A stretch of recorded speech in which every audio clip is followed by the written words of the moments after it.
sushi, sashimi, carpaccio de saumon, peut-on toujours consommer du poisson pendant la grossesse? Le poisson est une source excellente de protéines dites de haute qualité biologique. Donc oui, il est recommandé pendant la grossesse, mais attention, il y a quand même des limites. Depuis 2004, l'Agence française de sécurité sanitaire des aliments a demandé aux femmes enceintes de diversifier leur alimentation. Il faut de préférence éviter la contamination par le mercure, plus exactement la forme méthylmercure qui, si les poissons sont contaminés, risque de donner des anomalies neurologiques. On évitera donc les poissons prédateurs plus contaminés en mercure, c'est le cas de l'espadon ou du marlin que l'on trouvera plus du côté de l'Amérique. On évitera la consommation de poissons qui vivent très longtemps et qui sont donc possiblement plus contaminés. On pense là au thon. On pense également à la dorade ou au rouget barbet, voire à l'empereur.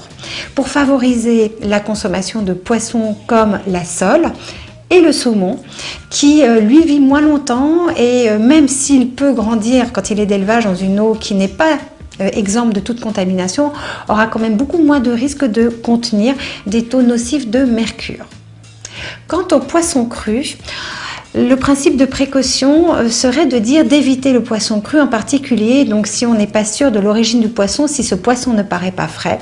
Si on est vraiment un accro du sushi et du sashimi, il y a une possibilité de le faire, d'acheter des poissons extrêmement frais et de les congeler pour pouvoir éviter les parasites, parce que les parasites ne vont pas résister à la température de la congélation.